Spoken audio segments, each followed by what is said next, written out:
I'm on board with the message. So we're back in session at 11:48. Let me open the floor. We're still having discussion related to the motion that's on the table. So can I just open the floor again to comments or thoughts on that? I do have a comment, but let me. Commissioner Tyler, I was wondering if you would consider an amendment to motion and again, my objective here is to try to make this as clear as possible to the staff so that they can actually do what we're requesting. And I don't have the exact language, but the gist of the amendment that I would propose is saying that we request all documents related to issues, and we can add more issues to it, but the one that seems to be most relevant to this conversation is relevant to ownership control and our cap limitations. And again, I'm not suggesting that's the perfect language, but putting that kind of specificity around. We want these documents not because, well, we want documents because we have specific issues or specific things that we're concerned about that we want to make sure that we are comfortable with before we take a vote. So what do you think about it? And that would sound something like that. Sure.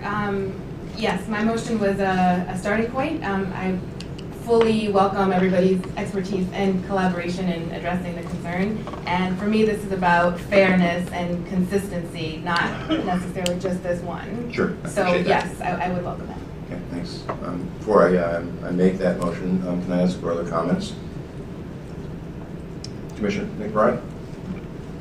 Could we put if we're making a request for additional documents, can we put a date certain by which we would ask for the documents? And I think the idea here is that we need to be moving forward with transactions and sort of trying to figure out a way to move forward if we're going to do so and make a determination. So I would suggest that we put a date certain by which we would ask for the documents to be provided to us, and that we consider whether we can make a determination also in a, with a certain timeline to make a decision. Do you have a specific suggestion with respect to date certain?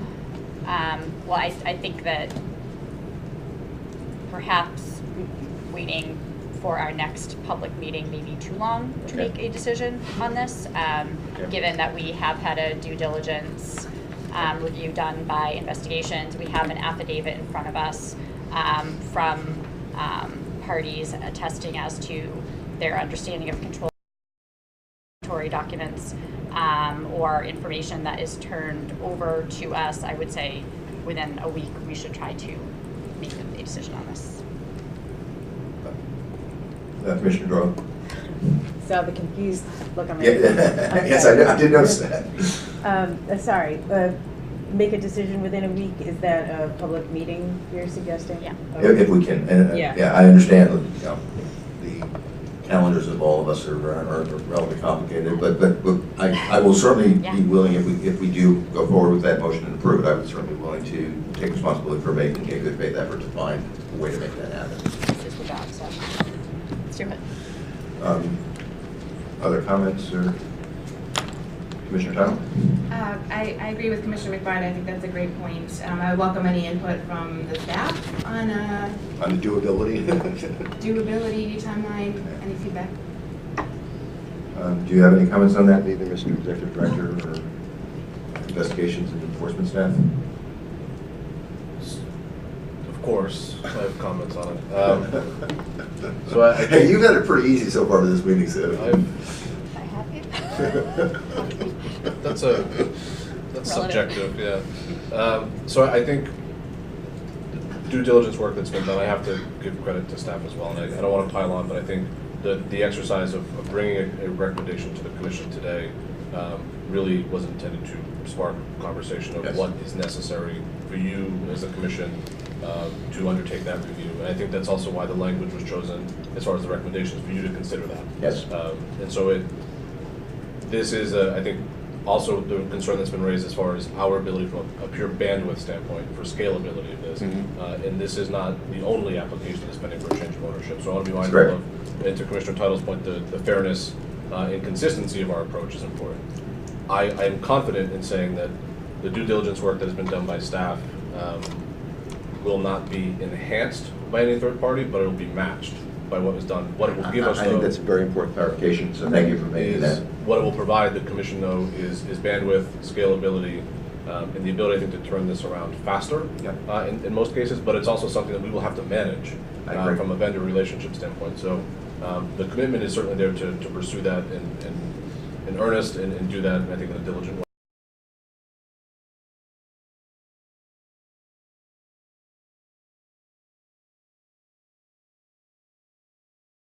Is productive from a staff standpoint to get direction as to what information you will need moving forward on a consistent basis, and also bearing in mind that these transactions are going to look different as well. So the availability of documents on a Canadian securities exchange may not be met every single time there's a change of ownership. So in some cases there may need to be a need to probe further of an entity. So I think our ability to turn this around in a week is really going to be determined by the ability of the applicant to turn this around as well. I can imagine that the second this meeting is over, we will hear from them, and we will be in touch with them and gather whatever information we can as expeditiously as possible. Okay. But I do agree that this is something we should pursue. Okay. And also, I want to be mindful that's been discussed earlier as well. This is the same team that is doing inspections of facilities, evaluating applications, evaluating agents. So it's Understood and appreciated.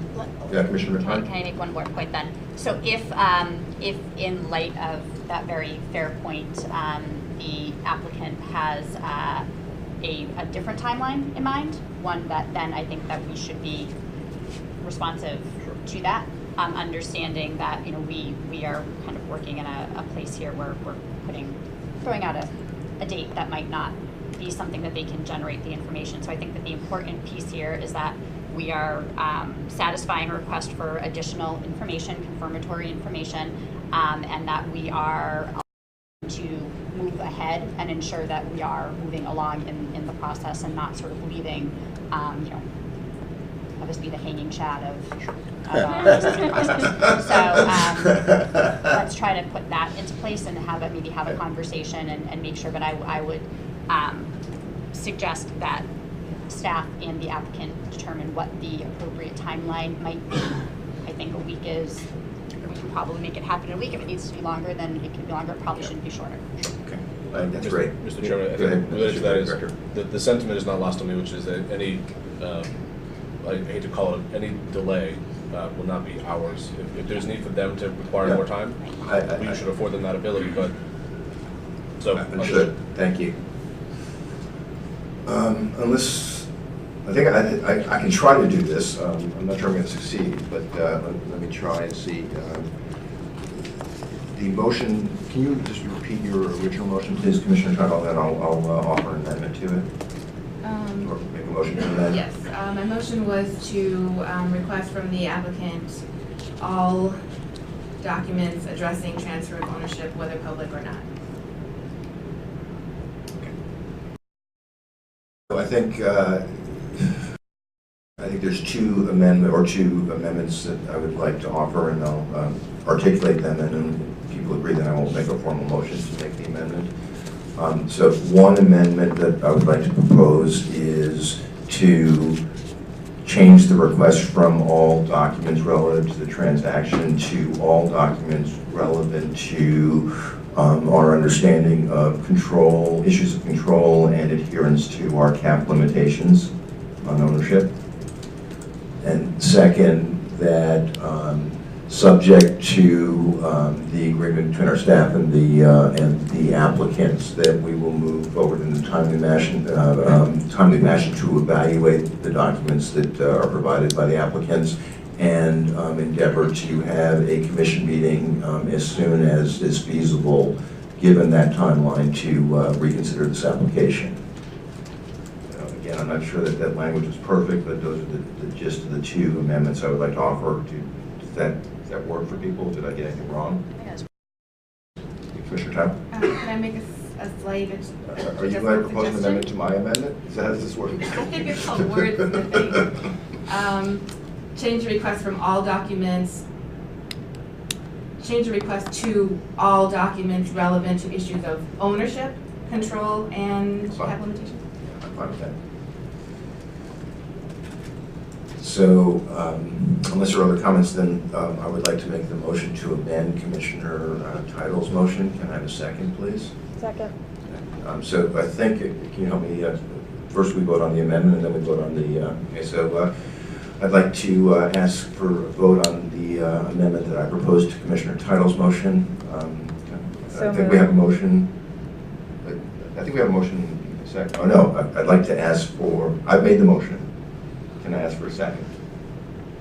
And you made that No, you already? made the motion. Okay, then therefore, can second. I have a vote, please? Let the record show that the motion to amend Commissioner Title's motion was made by me, by Commissioner Hoffman, seconded by Commissioner Doyle.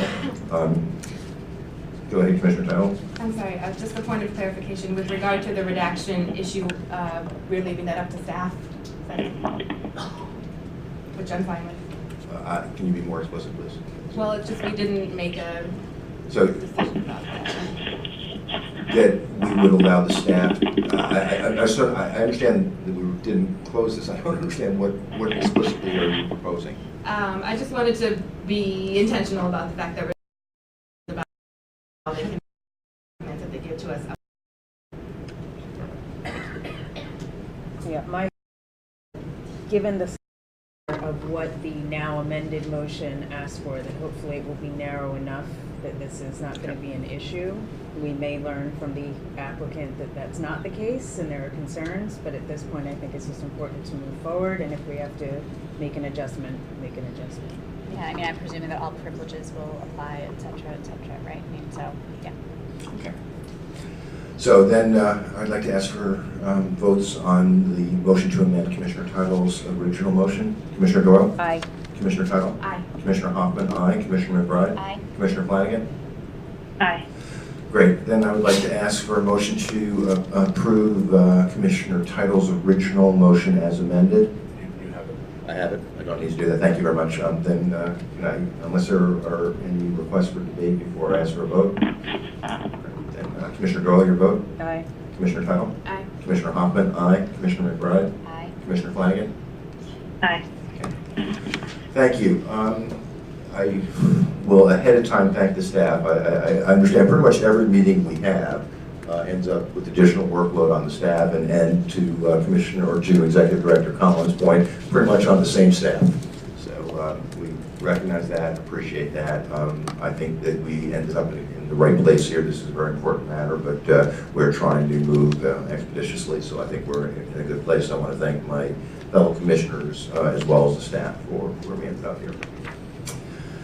Okay, I originally said that we would take a break between this and the last agenda item, which is the social consumption recommendations, but since we took a break, is it okay we just power through? Anybody? Commissioner Flanagan, you okay with that? Yes. Okay, great. So for context, we asked at a previous commission meeting, we agreed to solicit from cities and towns around the state participation in a social consumption working group that would be accountable to make a report and a recommendation to the executive director. They have done so. That report has been circulated, I think it was late last week, to all the other commissioners. We also, in that working group's consideration, they considered not just their own opinions, but they also considered the recommendations of the advisory committee, or the Cannabis Advisory Board on social consumption, as well as the research that is done by our research staff on social consumption. So there's a lot of input into this process. I wanted to commend Commissioner Title. She took the lead on working with this team. I was involved. She'll go through, when she goes through materials, the other people that were involved in this in terms of representatives from cities and towns around the state. But I really do want to commend Commissioner Title for her leadership on this. And you know, I'm looking forward to a interesting and I think important discussion about how and if we proceed with social consumption. So with that introduction, I will turn it over to Commissioner Title. Oh, thank you. Mr. Chairman. you know that's a big step on my part to give you that level of trust. I appreciate it greatly. Can I make a comment on the last issue really quickly? It's a very quick one. Yeah, I guess. I just wanted to say that I took seriously the burden that puts on staff and also on the licensee, and I understand the urgency there.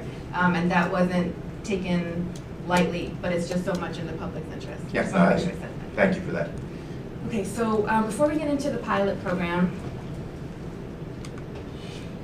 let's take a minute to recall the problem that the social consumption pilot aims to solve, and also what we have learned since our first attempt at this a year ago. So first, as this advisory board recommendation passed unanimously in February highlights, at this time, cannabis use is not legal for everyone because people in public housing and renters and others don't have a place to legally consume. Not only have we heard from those consumers and patients who are looking for a place to go, we also have heard from an increasing number of local officials and public safety experts that they are looking for a place for consumers to go so they aren't in open public places like parks or streets. And also they are seeking a bright line around something that is already happening all over Massachusetts. Cannabis lounges, cannabis events, infused dinner, etc. They're looking to us to put some safety measures in place as we have with other marijuana establishments. So we don't have residents and tourists just participating in these events that are taking place in a gray area, almost completely unregulated. Instead, with this pilot program that was developed collaboratively between state and local officials, you'll see a strong focus on the concerns that were raised over the past year around preventing underage access, preventing impaired driving, a strong focus on staff training to detect impairment and minimize over-serving, ensuring consumers are adequately educated to minimize overconsumption, and ensuring that employees are protected from secondhand smoke. I thank all of the different parties and commissioners and working group members who raised these concerns. If we do this right, we can reduce these concerns from where they are now to taking place, again, from a fully unregulated environment to now a regulated environment. So what have we learned since last February? I think it's two things. One, the initial proposal passed in 2017 jumped straight to treating cannabis like alcohol as a general matter. We heard the feedback. This time it is a much more incremental, limited approach with a point to collect data, to track the existing concerns, and monitor any unforeseen challenges that may come up before wider implementation. Like Governor Baker said earlier this week, the advantage of a pilot program is to track the positives and the negatives.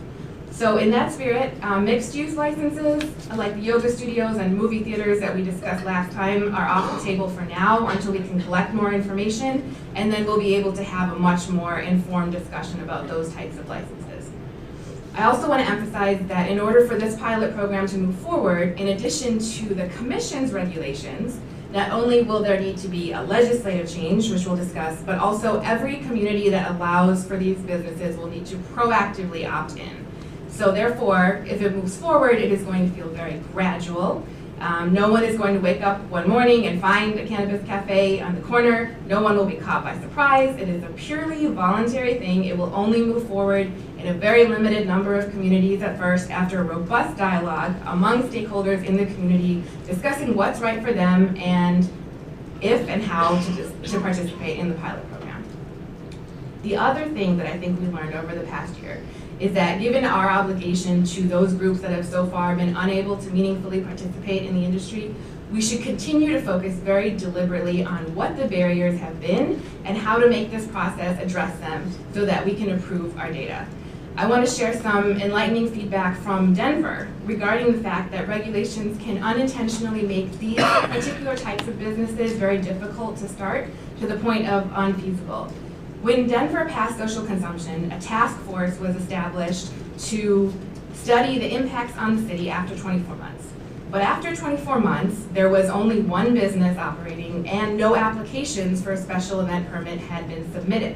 So there were virtually no impacts on the city, and instead, in this report, which is publicly available, they examined why they weren't getting applications. They concluded that the challenges in terms of the restrictions on these businesses, distance requirements that restricted available locations, limited opportunities to earn revenue, the prohibition on social consumption in a venue that holds a liquor license, and high fees altogether created an overly burdensome regulatory environment. So I think it's important as we go through this process, not only to think about public health and public safety and those incredibly important considerations, also our experience with economic empowerment applicants, co-ops, micro-businesses, and wanting to get the results that we want to see. And we should be intentional about reducing barriers where appropriate and creating a meaningful path for those groups. So you will see in this proposal, not just exclusivity for certain groups as we voted on earlier, but also a rearranged application process that allows for the steps in the process with the highest barriers to be moved to the end. And I suggest that on this topic, the chairman's proposal for loan funds is very relevant as well. So with that, let's jump into the recommendations. First, I just want to thank again the 9 members of the Social Consumption Working Group for being incredibly engaged and collaborative and putting in many, many hours of research and productive discussion. I can do that break. Okay. Just a second. Sure. Yeah, I'll just go ahead and say who is on the group to thank them. Thomas Bernard, Mayor, North Adams; Alyssa Brewer, Councilor, Amherst; Helen Carlton Harris, Commissioner of the Division of Health and Human Services, Springfield; Michael Fenton, Councilor, Springfield; David Gardner, Assistant Town Manager, Provincetown; Stephen Hoffman, Chairman, Cannabis Control Commission; Doug Kress, Director of Health and Human Services, Somerville; Alex Mello, Planner, Somerville; and Shalene Tidal, Commissioner, Cannabis Control Commission. That is the group. Okay, so in summary, our recommendation is for the Commission to implement a pilot program licensing primary use social consumption establishments, so cannabis cafes, and event host licenses, events open to the public. The program would be open to a maximum of 12 municipalities, each of which may implement its own cap on each type of license. The 12 municipalities would consist of the 5 communities in the working group, if they choose to participate, and other municipalities who choose to participate. If more than 12 wish to participate, the Commission will select communities based on socioeconomic size and geographic diversity.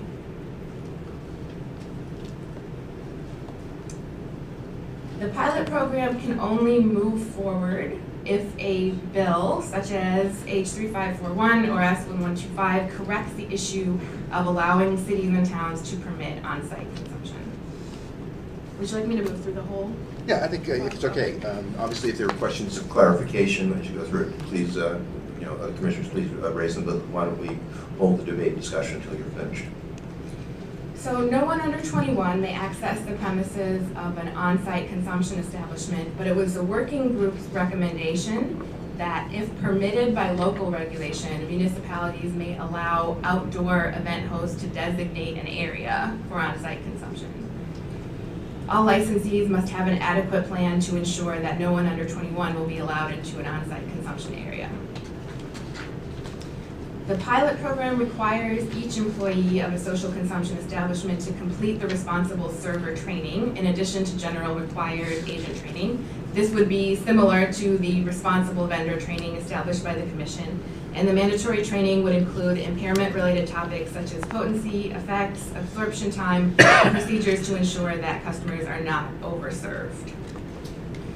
The Cannabis Advisory Board recommended that there be a, similar to the last place consumed law for alcohol, that there be something similar put in place. That's not under our control, of course, but I included it here. In terms of serving sizes, we may want to have a discussion about this, and there may be additional research that is needed, but our working group examined the Cannabis Advisory Board recommendations, the practices in other states, and concluded that this is our recommendation. Generally, retail purchase limits would apply, but there is a particular concern about customers who are purchasing edibles, in that we want to make sure that no one comes into an establishment, consumes an edible, and then feels the impairment effects later when they're not expecting it. So there's a very strong focus on education and limitations here. Therefore, customers who purchase edibles may not purchase more than a reasonable portion intended for a single use, defined as 2.5 to 20 milligrams of THC at each point of sale. In addition, the Cannabis Advisory Board recommended that low THC products should be available at all social use establishments to reduce accidental over-intoxication. Consistent with existing retail packaging, edible marijuana products in a solid form must be easily and permanently scored to identify 5 milligram individual servings. To ensure customers purchasing edibles are informed, they must receive and verbally acknowledge an understanding of a consumer information card, educating customers about the potential length of impairment from edibles. Consumer education will also be made available through signage. So I flagged this as a decision point because the working group recommendation and the Cannabis Advisory Board recommendation were different, and I personally don't have a strong opinion on this. I'd like to get the Commission's input. The Advisory Board recommended that we consider takeout. So this is in the context of leftovers. If you make a purchase and you don't use everything that you purchase, being able to properly seal up or package your leftovers and take them to reduce the risk of overconsumption and feeling that you need to consume everything that you purchase. On the other hand, the working group recommended that consumption of marijuana products not purchased on site will not be permitted, and no takeout options will be available in order to encourage consumers to be diligent about how much they purchase and not purchase too much, and that the staff would monitor consumers for compliance.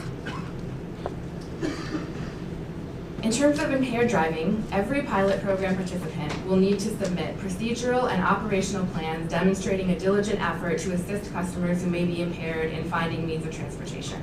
To ensure such requirements are tailored to the region in which the establishment is located, our working group recommendation is that the plans be reviewed by both the Commission and the municipality in which the on-site consumption will take place. The working group additionally supports legislative efforts to address detection of impaired drivers, and as noted before, the advisory board recommended last consumption law. Our group spent significant time discussing smoking and vaping. That is an understatement. and requesting experts to give us their opinion to look at along with other state law. And we decided to recommend a policy more prohibitive than what the other states with social consumption allow, which is to prohibit the smoking of cannabis indoors altogether. Smoking may be permitted outdoors, away from open doors, windows, or ventilation systems, if an examination by local authorities demonstrates that smoking is compatible with uses in the surrounding community. For non-smoking forms of consumption involving heat, such as vaping, we would require licensees to have a ventilation system that directs air from the consumption area to the outside of the building through a filtration system sufficient to remove visible vapor, consistent with all applicable building codes and ordinances, and adequate to eliminate odor at the property line. Commissioner McBride had wisely brought up the idea of a cost analysis for that type of requirement. I think between the chairman and I, we've gotten 3 estimates, but there's a lot of variation there, so I would like to look into that more before presenting it. And then finally, protecting employees from smoke is extremely important legally and is the right thing to do. So there would need to be a separate smoke-free, vapor-free area for employees to monitor the consumption. So this is another decision point.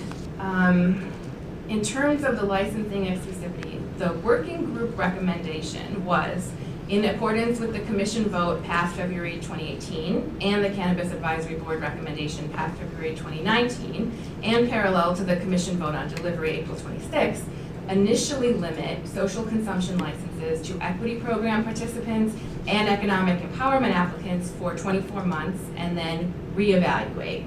So not in perpetuity, but reevaluating after 24 months. Now, the Cannabis Advisory Board recommendation is to begin a social consumption and delivery pilot program for equity program participants, economic empowerment applicants, and micro businesses. So this is something for the Commission to consider. So,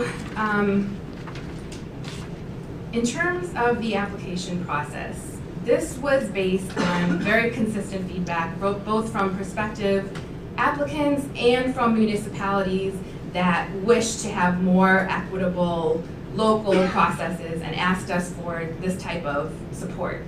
And essentially what it does is keeps the process almost the same, but it moves the more difficult, higher barrier items to the end so that you could use this pre-certification as you're going out to try to find a location, find capital, get a host community agreement signed. You would be able to show, I've gone through step 1, commission pre-certification, my application of intent, background check, and management and operations profile have been reviewed. So that pre-certification would be good for 12 months. The next step would be local approval, in which time the municipality would review the noise mitigation plan, the odor mitigation plan, if applicable, the outdoor smoking provisions, and anything else that they feel is appropriate. Then the commission would review those other steps, including confirmation of the host community agreement and compliance with local laws, and then consistent with our existing process, final inspections, a final license, moving the inventory to the tracking system, and other last steps would need to take place before commence operations would be issued.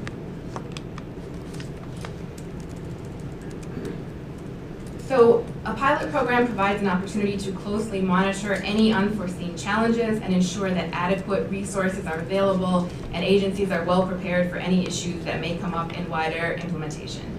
In that spirit, a cornerstone of this pilot program is a robust collection and analysis in multiple areas to be designed and overseen by the Commission's research department. The Commission and each municipality and business that participates in the pilot program would agree to collect data to be anonymized, aggregated, and shared with the public, specifically on, but not limited to, product sales, serving sizes, staff turnover rate, and municipal data, including costs, crime, complaints, and incidents. And that is the proposal. Once again, my thanks to Commissioner Teitel and to the team that we work with from the cities and towns around the state. I think it was a very constructive and valuable process, and as Commissioner Teitel pointed out on some of these issues, we spent an enormous amount of time talking, debating, doing research, so I think it was a very thorough process, and I was proud to be part of it. That being said, where we are specifically right now, just to put this back into our overall regulatory process, is that we need to have a discussion, a debate, and ultimately a vote about this policy. We can certainly make changes in terms of what's been recommended as part of that policy discussion. If we are to approve this or some variation of policy, the next step would be to ask the staff, or our normal standard response at this point in time, to embed that set of policy decisions into the draft regulations that we will discuss, review, and vote on the 30th of March, or 30th of May, excuse me. I believe we've taken kind of a first step in terms of that draft, so hopefully we're not asking the staff to start from scratch, but it's not just embedding social consumption in a separate area in the regulations. The changes that would come as a result of us, if we do approve this, would go through the entire set of regulations in terms of definitions and so forth. So I don't mean to underestimate the challenge, but that would be the next step if we decide to go forward with the recommendation of the working team or some variation thereof. So that's where we are right now. Commissioner Teitel? Sorry, I forgot to thank Andrew Carter, part of the legal team, and David Lakeman, the government relations director, for participating as well. Yeah. My thanks as well. So I'd now like to open it to the Commission for either questions of clarification, comments, thoughts, suggestions. Nobody needs to feel obligated. But are there any comments or questions? Commissioner Mr. Chairman. Commissioner Fleming, go ahead. Mr. Chairman, I have a general question, and I appreciate the presentation by Commissioner Teitel, but in the beginning of the social consumption memo that was sent to the executive director, it specifically says that no part of the program will be able to move forward unless a legislative change is made. So where we're looking to start a pilot for equity program participants, economic and power applicants, and microbusinesses, my question is, how does this benefit them in any way if we're waiting on legislative action? Thoughts, Commissioner Teitel? So it's certainly not our choice to be waiting on legislative action, but I think this, as I said in the beginning, this needs to move forward concurrently in 3 places. And one is our regulation, the other is these bills that allow cities and towns to opt in, and then the third is the local process. And also, in terms of equity program participants, the curriculum will be ongoing, right, in terms of becoming an entrepreneur or an employee in this space. So I think all of those need to move forward at the same time. If you'd like, I can go into more detail as to those bills, but it's laid out in the memo. Yeah. Commissioner Flanagan, do you No, want? I mean, I don't need, I know what the bills are. I'm just saying we're at the beginning of a 2-year session, so if this is not legislatively acted upon in short order, then to me, it's another way that we're saying, here's something else waiting for you, but it's not going to happen. I'm looking for the benefit of having the conversation now versus waiting to see what legislative action is taken, what the end result of those debates are on Beacon Hill, and how it's going to affect our regulations. Because if those bills are not passed in the form that they're in now, that could affect the conversations that we need to have. I appreciate you raising that, Commissioner Flanagan, and certainly you know more about the legislative process than any of us.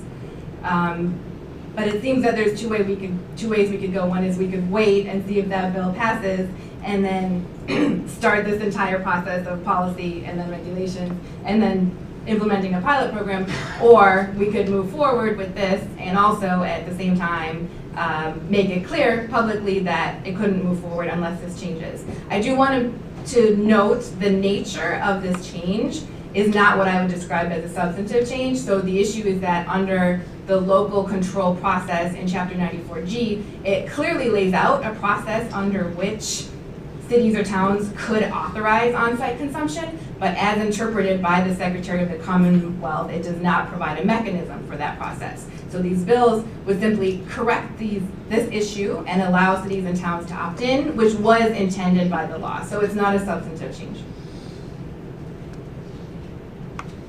I just have, I have an issue with, moving forward on subject matters that have the ability to change, certainly not from our doing, and then people getting false hope that this is going to happen in a certain time frame, that it's not going to happen.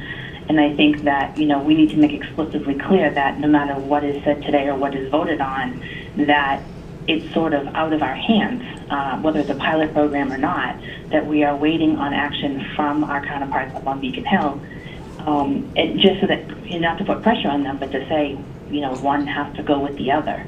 So I just think that it's important people understand that even if a policy decision is made today, that it does not mean it's going to be executed in short time. You're absolutely right, Commissioner Flanagan. I appreciate you reiterating that. Commissioner Doyle, did you have a comment? Yeah, Commissioner, I'm sorry, Commissioner Flanagan, I didn't mean to cut you out. Do you have anything to add or an additional comment or question? Commissioner Flanagan? No, thank you. Okay, thank you. Commissioner Doyle?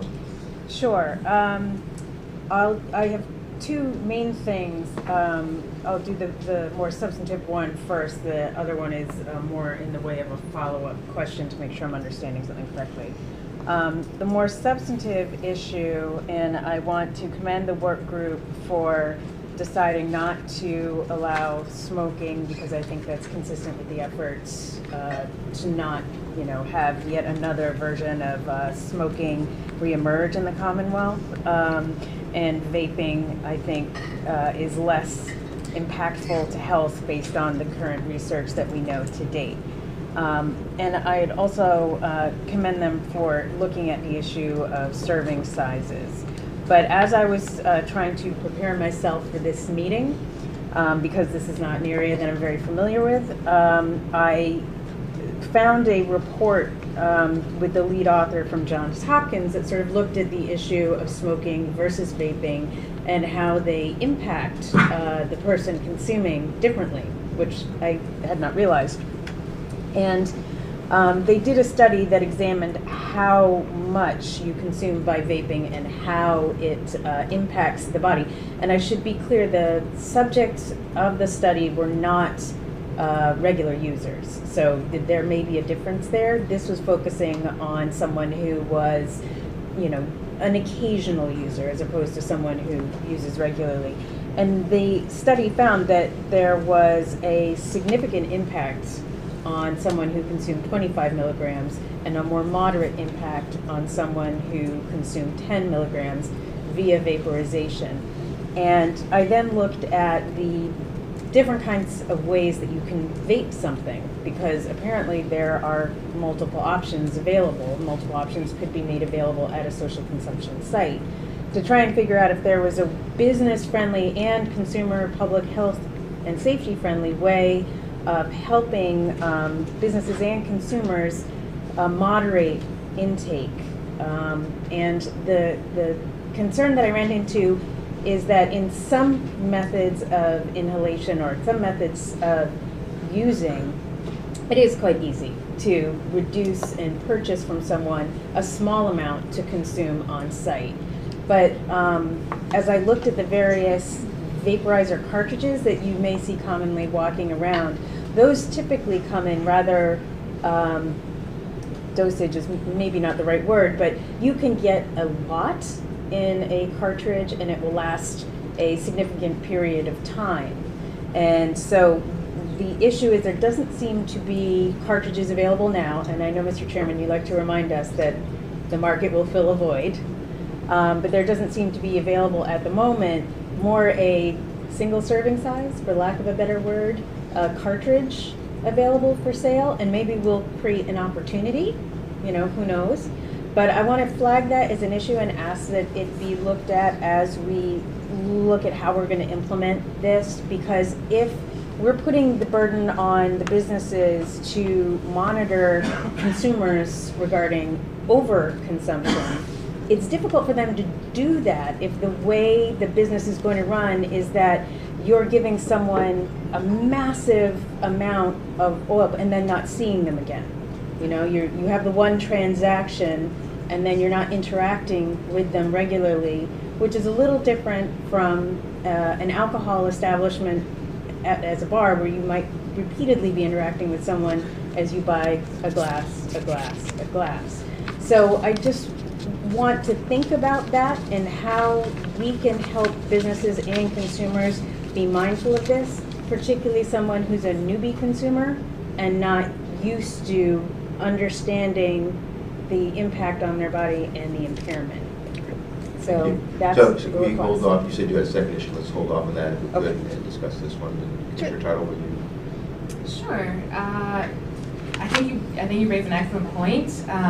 I'm inclined to support if you turn that into a policy proposal, but it would need more research. I would want to get Dr. Johnson's take on that study.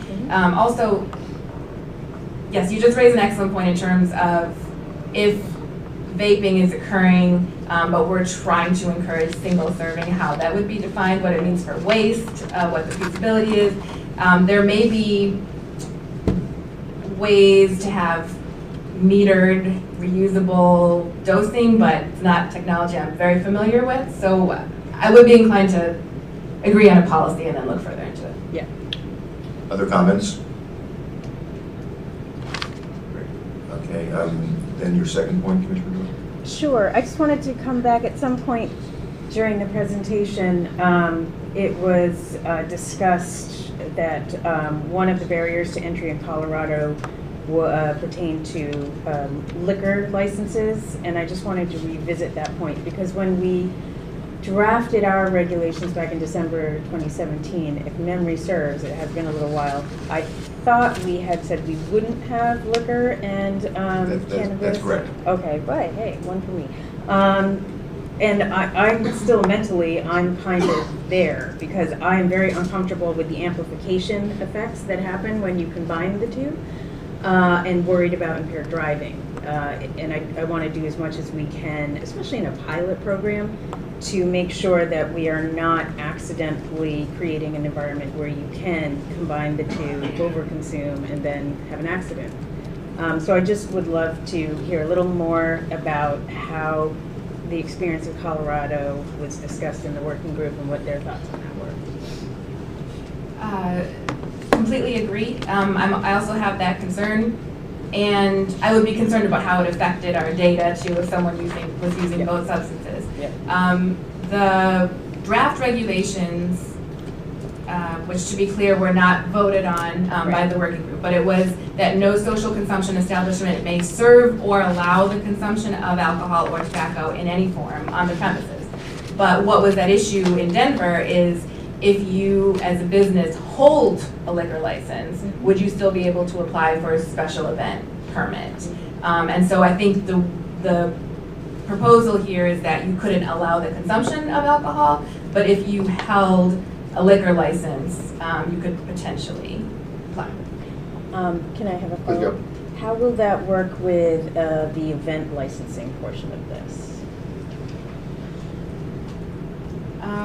So my sense, and this is open, is that if an applicant holds a liquor license, we wouldn't prevent them from applying for an event host license, but they wouldn't be able to allow alcohol consumption at that event where cannabis consumption is taking place.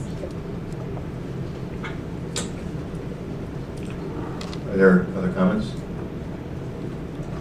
Can I ask then specifically to the way Commissioner Traill presented this, the disagreement, or not disagreement, but the misalignment between the Cannabis Advisory Board and the working group on takeout.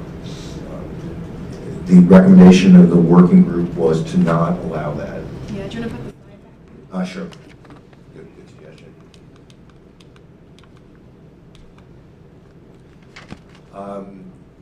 So I'd like to stay with the working group recommendation for discussion, but I'm therefore asking, would anybody like to push back or suggest we change the working group recommendation, which is not to allow takeout and not to allow BYOC?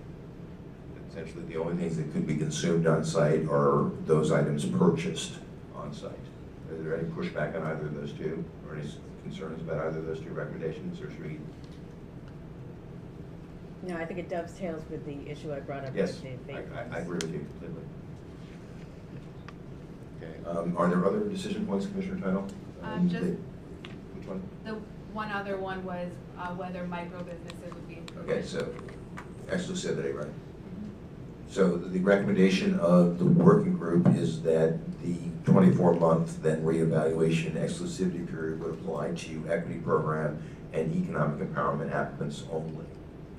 The question or decision point would be, do we want to add any other groups to that exclusivity, including specifically micro businesses? But we can talk about other groups as well. But specifically micro businesses, which was the recommendation of the advisory board.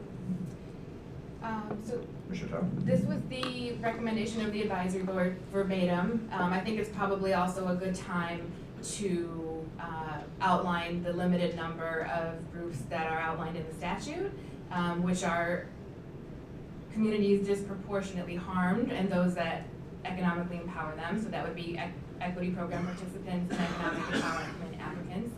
2, minority-owned, women-owned, and veteran-owned businesses. 3, farmers through craft co-ops, and 4, businesses of all sizes through micro businesses. Commissioner Gillette? Can I ask a clarification question, and I'm not sure if it was discussed.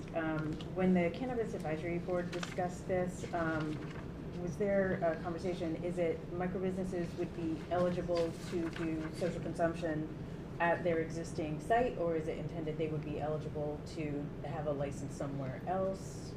Do you recall? Or do you, Mr. Executive Director? That specific, the location question was not discussed. It was just as a concept of micro business. Yep, I'm just trying to envision. Go ahead, Commissioner. I can say from other states, what often is considered is that either micro businesses or craft co-ops could have an equivalent to a tasting room. Okay.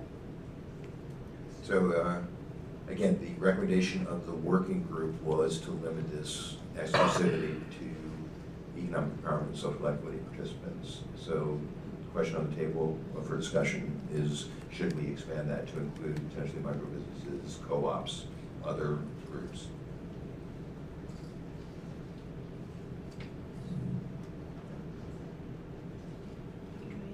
Please. This is a very difficult question. I don't think that I think there's no clear right answer, but I do think a very valid point recently raised by microbusinesses and co-ops is that the benefits that have been given to those license types are mainly fee waivers. And if we look at the data, we have no co-ops, we have very few microbusinesses, and so more benefits of this type, I think, are warranted. I would support that. Are there any other comments or questions on this topic? Commissioner Doyle? Well, just that the slide only addresses micro-businesses in addition to the groups that we were already planning to grant exclusivity to, but I think Commissioner Title has said in her comments craft cooperatives as well. Right. And so I would say if we were going to add an additional group, let's also add craft cooperatives for the same reason. And also the vision of the tasting room idea, because we've heard from some Western Massachusetts communities that they aren't interested in being the Napa Valley of cannabis. They are or not? Are. So, you know, this would be a way to provide that opportunity. Go ahead, Commissioner Title.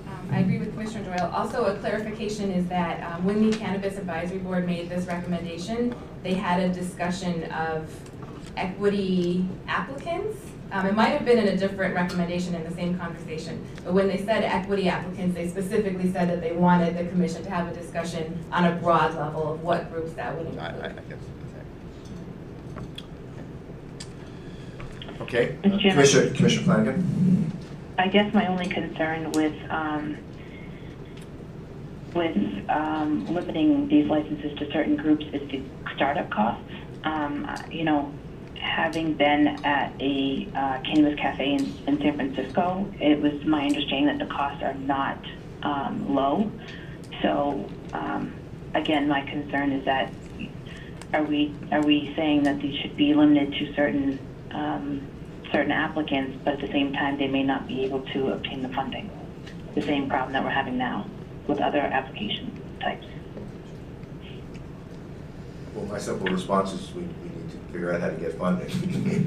We're working very hard. I totally agree and appreciate the issue, but I think the issue of helping the groups we're trying to help get access to funding is generic across all sets of licenses that we've authorized.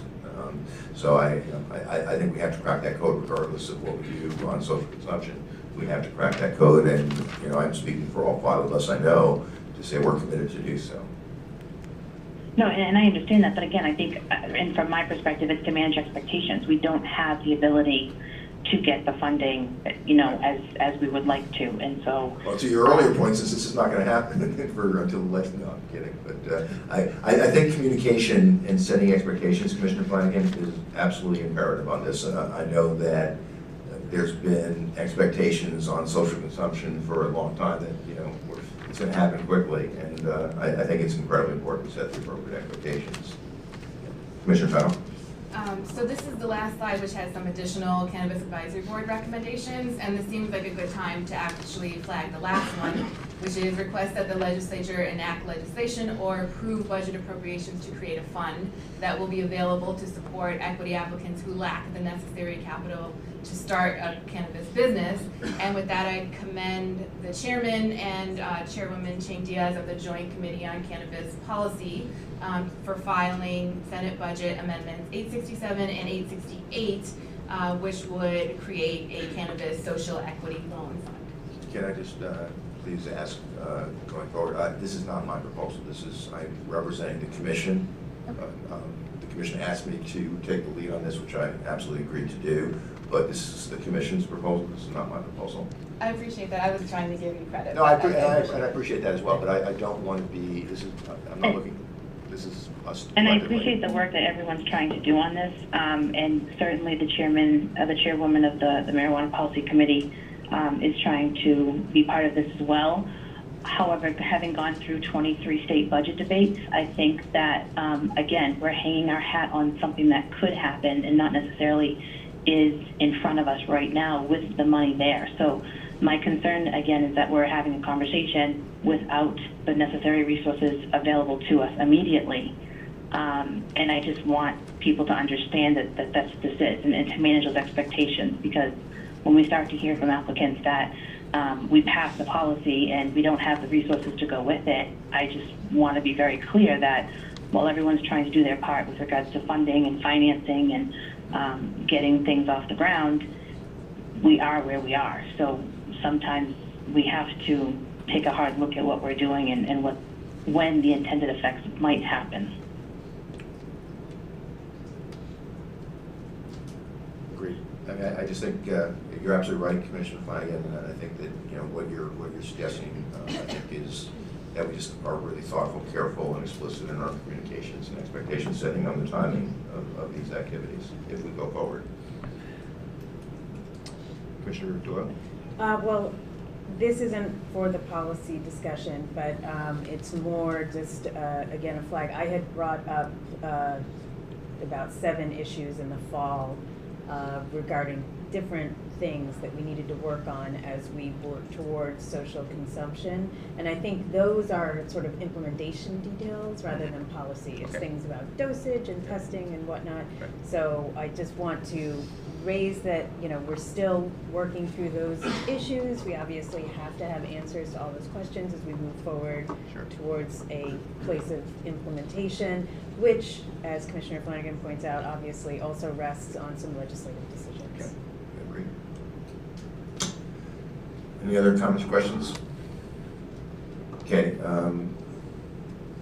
I think we can move forward. I think that there is one specific change to the work group recommendation that I think we agreed on that I would like to incorporate into the original motion, which is to expand the exclusivity period, or the groups eligible for exclusivity, to include co-ops and micro businesses. So that if you could make that part of the original motion. Second, Commissioner Doyle, your comment about vaping or concern about vaping, which I share.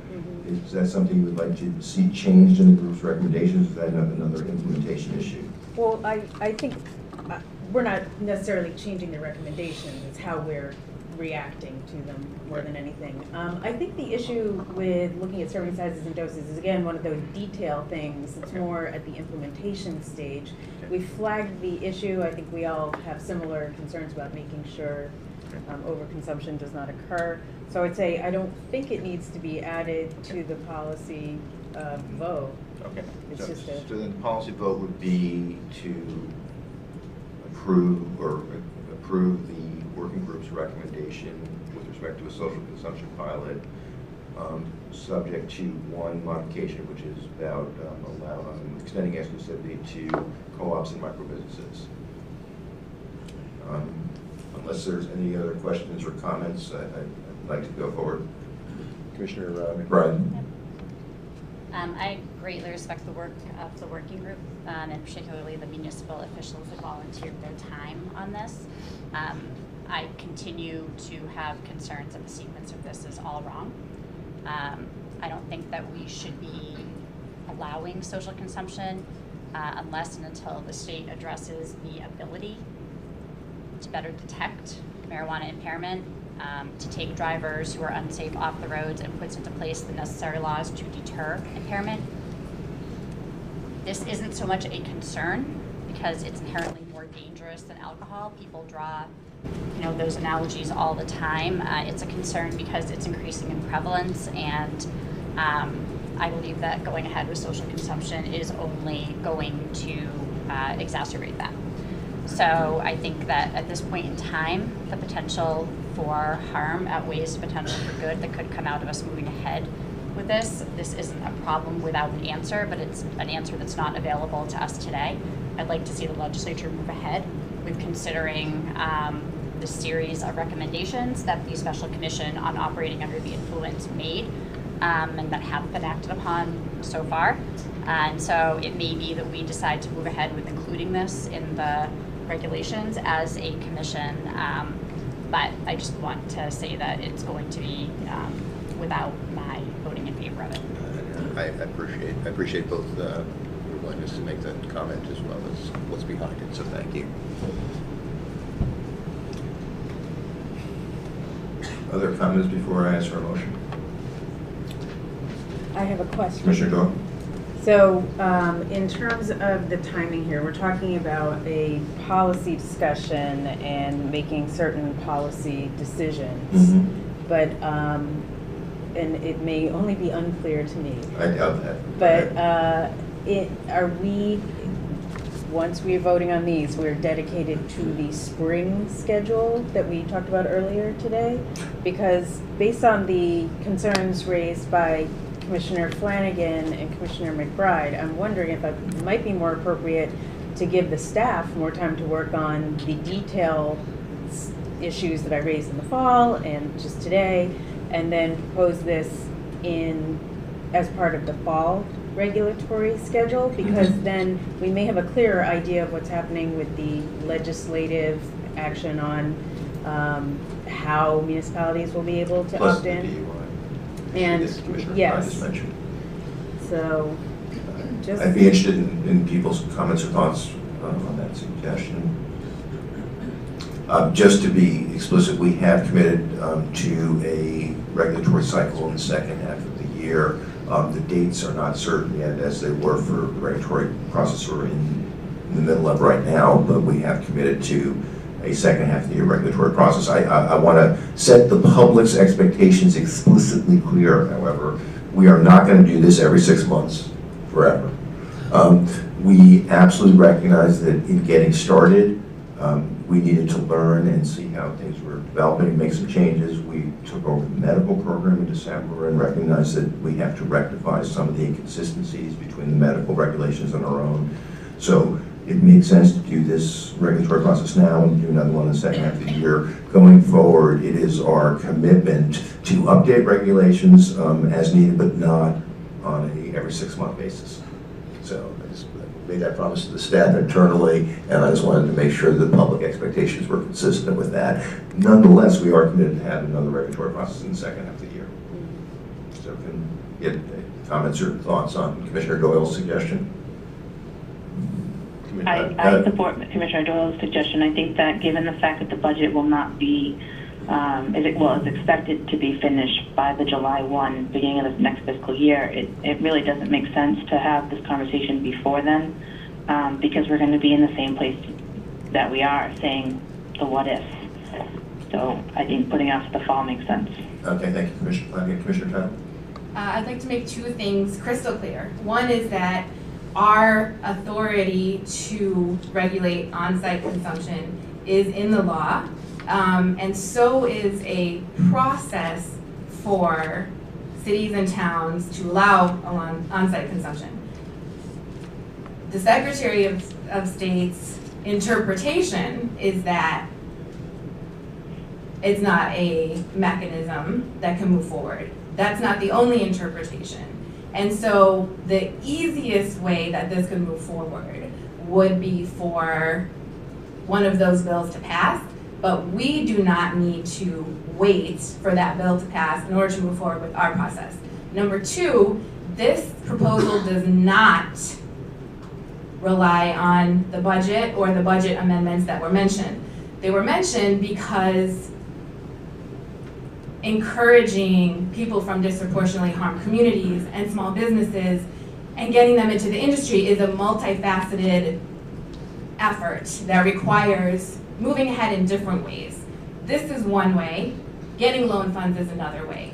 But for us to suggest that we wouldn't move forward on this because we are dependent on loan funds would be offensive to those who are ready to move forward.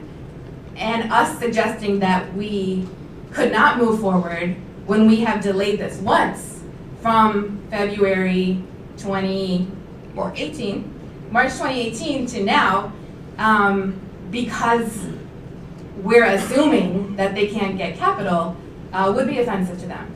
And so I would suggest that we do not have a reason to delay yet again when we have already delayed once, knowing and discussing openly that it would affect small businesses. That's why we decided to include the exclusivity as a compromise. And so small businesses and these groups, they've had now over a year to make business decisions, to make plans. They've been counting on us to be true to our word. And so no, I would not support waiting until the fall. Commissioner Doral? Okay, so one thing we should be clear on is, if my understanding of the pending bills are clear, the proposal is to do it by bylaw or ordinance, right? Yes. Yeah. So for cities, that's a little more flexible. They might be able to do it sooner, but for towns, if that bill is passed, what that's going to mean is likely a fall town meeting, unless they call a special town meeting, which is expensive and unlikely to happen, you know, prior to September anyway. It's possible. I don't want to mislead anyone. So the one thing that I would say in terms of, you know, working on this, I'm not saying don't work on it. Let's be clear. What I'm saying is working on it, having time to get the details right, and do that, because otherwise, according to that schedule, the staff has to come out with draft regulations addressing all these details May 30th. Well, actually, as you know, prior to May 30th, because they have to circulate it to the Right. commission, so we have time to Right. evaluate it before we have a discussion and vote. So it literally gives them, you know, 10 days plus or minus. I will point out, as I said earlier, there is a draft that has been prepared consistent with the working group regulation that is at least a starting point for the staff.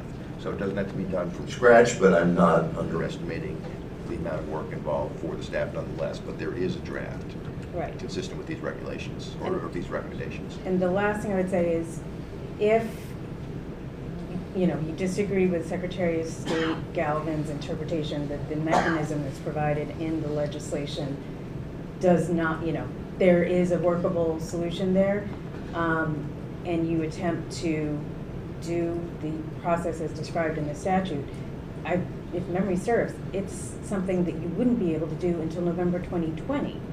So either way, we're looking at the possibility of bylaws and ordinances that are most likely not going to be able to be acted upon until the fall. And then for the towns, you have the AG's review of those bylaws after that. So we're looking at a ramp in regardless. If you're looking at going with the existing legislation and somehow they find a way to make that work, that's November 2020 unless they change it, which again would require legislative action. So I don't think giving the staff additional time to work through the details and come back in the fall is actually going to have much of an impact in terms of how this would be rolled out by the commission and by the municipalities. I think it just gives the staff a little breathing room to get the details right. And so that's why I'm bringing it up. I think we're giving them a very short period of time to work on some very difficult things.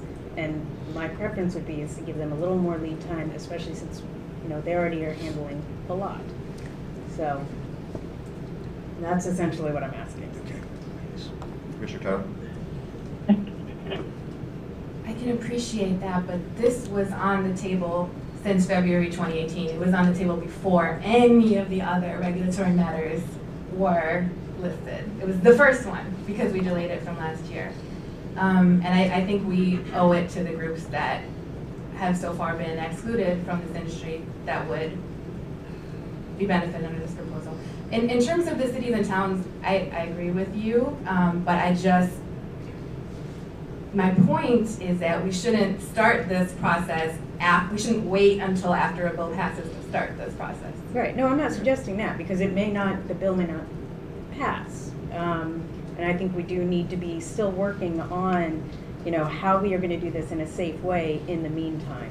I'm just saying, looking at the schedule that we discussed earlier today, knowing that this is a complicated issue, other states are only just launching their program, so it's not like other parts of our regulations where we benefited from a veteran state having rolled this forward, although I do recognize, obviously, San Francisco has done a lot in this area. My preference would be, again, I'm repeating myself at this point, but to give the staff a little more time and look at this in the fall so that it rolls out fully formed.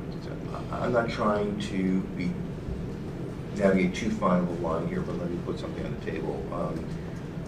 I share Commissioner Title's concern that this has been on the table for a while, going back to December of 2017. I think is when we approved our draft regulations, including social consumption. Then we agreed that we were not going to include them in our final regulations in March of 2018, but we committed to get into it in the winter and spring of 2019, which we have done. To me, a possible middle ground here, to consider all the points of view that are on the table right now, is I actually believe it's imperative that we decide as a group, are we going to go forward with the social consumption pilot? I am more than happy, and this is where I'm trying to navigate a very fine line, to say, just to make sure that the market understands, the public understands, we either support this or we don't. And I don't frankly know how the vote would be, but I think we need to take a vote to make it clear we either support or we don't.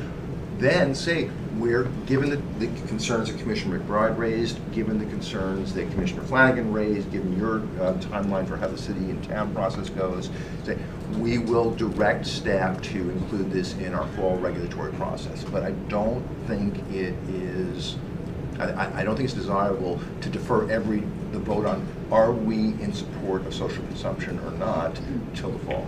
I'm willing to. Mr. Chairman. Commissioner Flanagan, I'm not done. I am more than happy, at least in my opinion, to defer the vote on specific regulations to encompass all the things that we talked about today.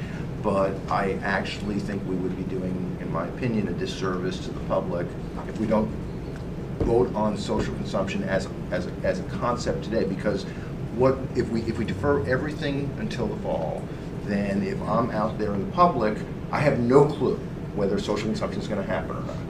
And I think that's unfair. We are all retaining our prerogative because we're not voting on final regulations if you take my recommendation until the fall. But I do think we need to send a signal to the public. I think it's appropriate and desirable and necessary. Are we in support of social consumption while we're deferring the vote on specific regulations to allow the staff more time to work, to allow the legislation to proceed, to hopefully get some advancement on the DUI bill that's in Congress. That would be my recommendation, but I would be very uncomfortable if we left today without voting on social consumption at all. I don't think that's appropriate in terms of helping the public understand what's going to happen. Commissioner Flanagan? Mr. Chairman, I'd just like to make a couple points, and one, I do agree with you, there needs to be a vote at some point on social consumption, but two, I don't think it's offensive to the people of the Commonwealth for this body to do its due diligence, whether it was an act that was taken last year or this year, or if some people feel as though we're taking too long to implement certain portions of the legislation. And secondly, in the memo from the working group to Director Collins, the second paragraph states, it is important to note that no part of this program will be able to move forward unless a legislative change is made. So to simply say that we don't need action from the legislature contradicts what's in the memo that was sent to the executive director on May 10th. Okay. And that's why I think it's important that while we are doing our due diligence, whether people agree with the timeline or not, we've had people disagree with us many times in the past almost 2 years, that we do what's right for Massachusetts. And I appreciate all of the work that's been done and the research that's been done with the other states. We as 5 people need to do what's right for this state. And I think that if that means that we've had to deliberate longer or we've had to take action a little bit slower, then that's what we need to do. We only get one chance to do this right. On behalf of everybody, not just particular groups of people, but on behalf of the whole state, and to see what this state is going to look like. And to Commissioner McBride's point, we have an OUI bill that's out there that the governor had filed that still hasn't had action taken on it yet, that I'm really concerned about the public health of our communities with regards to operating under the influence. The same thing I have with alcohol, the same provisions I have with any type of substance with people on our roads. And so I think at the same time we have to at least acknowledge, or I acknowledge, that there are multiple pieces to this, and while it's not perfect, it's where we are. And so having said that, I think it's important that we give the staff some time to do their work. We can certainly take a vote on social consumption, but just understanding there are different components to this, some of them financial, and some of them are going to impact cities and towns. And I think what I've learned over the past year, as I've gone to some of these smaller towns, is that they need the guidance, they need help, and an extra cost of an extra town meeting sometimes can break the bank for them. And so we need to be cognizant of that, just as we do many other parts of this issue. Thanks. I know that you would like to respond, Commissioner Tuttle, so please do. Sorry, if I'm being presumptuous, I apologize. Oh, no, thank you. I fully respect the rationale that one couldn't support this until the OUI bill passes. I can understand the sincerity and honesty of that. The fact that the pilot program can't move forward until a legislative fix is made, though, is not a reason to suggest that we can't move forward with this process. I think that point has probably been made enough times, but there is no inconsistency between what's written in the memo and what I'm saying here. Also, what I said was offensive was to delay these lower capital event licenses again after we already set a timeline. If there are unanticipated issues that need to be researched by the staff, that the staff would ask for us to wait until fall on, I'd be open to that. But I would like to at least specify what those issues are and why we would need until fall to raise them. The agenda for today was a policy proposal, so that's what was discussed. The working group has done more work, draft regulations, more of a framework for what the event approval process would look like at the local level. I can make those materials available, but today the agenda was a policy proposal.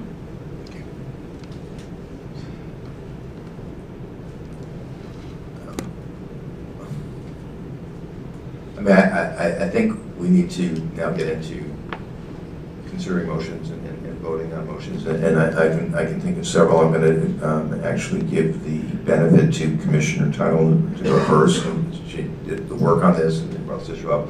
So I think there is a motion potentially to approve the working group's recommendation, ask the staff to embed that in the draft regulations that we discuss in 2 weeks, with the specific change about co-ops and micro businesses and being included in the groups that are given exclusivity, and with the commitment to communicate internally and particularly externally the time constraints in terms of what has to happen legislatively for this to proceed. So I think that we should have that motion.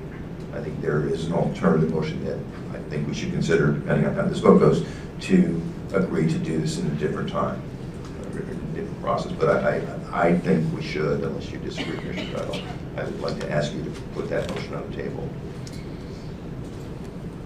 Is it possible to incorporate the need to wait until fall if there's unanticipated issues into the same motion?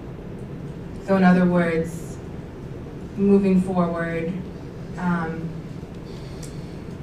because our next meeting is to approve the draft regulations, That's right? correct, on the 30th. No, it's just, so there's no confusion. We also agreed in the last conversation about change of ownership that we might have a meeting next week, if appropriate and necessary, but that would not be to cover the draft regulations. It would be the 30th and potentially the 31st of May. Thank you. Okay. Is it possible to include a motion to move forward with the same language that we use for delivery, which I can't recall, but I think it was to move forward as a policy? Yes.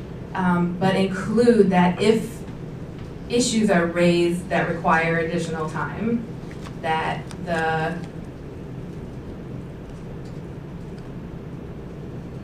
implementation of social consumption could be moved to the fall?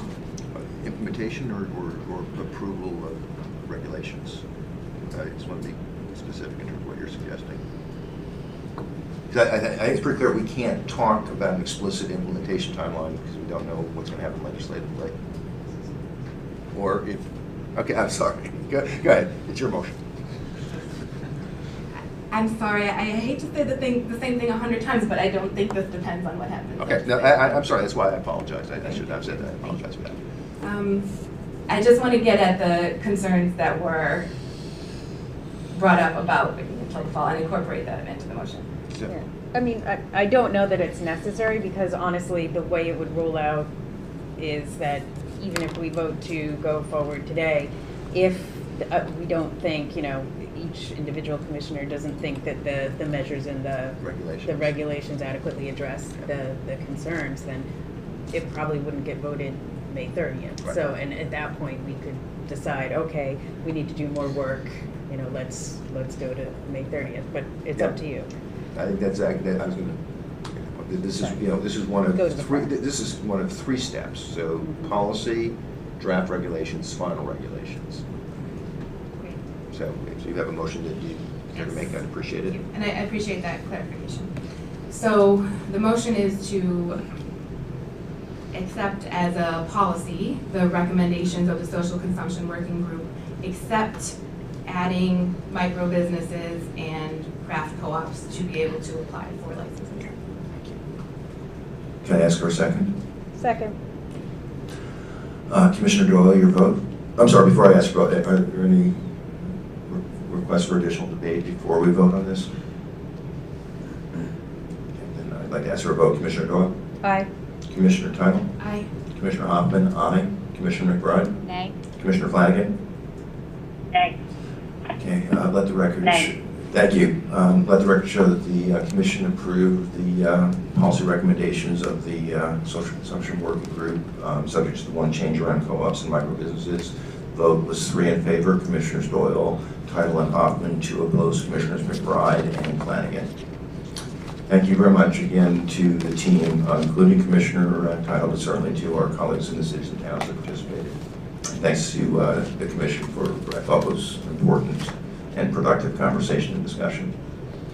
And we will get into this again in our discussion on the 30th about the draft regulations. By thanks ahead of time to the legal team and the other people involved in developing those draft regulations. There being no further business before the commission, can I ask for a motion to adjourn? So moved. I'm sorry, Next meeting. Oh, next meeting, thank you. I keep doing that, without you, Kamani, I don't know how I'd survive. Again, there might be another meeting before this one, but the next currently scheduled meeting is May 30th to go through our normal process of an executive director review, license applications, but to talk about, debate, and vote on draft regulations. We might have to roll over to the 31st. That is on a tentative calendar, just in case we need it. My guess from where we are right now is we are absolutely going to need to roll over on 31st. But the only scheduled meeting right now is on May 30th, time and location to be determined. But we might have another meeting, as I said, next week, and we might roll over from the 30th and 31st. And there being no further business before the commission, can I have a motion to adjourn? So moved. Can I have a second? Second. I'm sorry, Commissioner Doyle? All in favor? Commissioner Aye. Doyle? Aye. Commissioner Title? Commissioner Hoffman, aye. Aye. Commissioner McBride, Commissioner Flanagan? Aye. Thank you very much. We are adjourned at 1:05 p.m. Thanks, Commissioner Flanagan.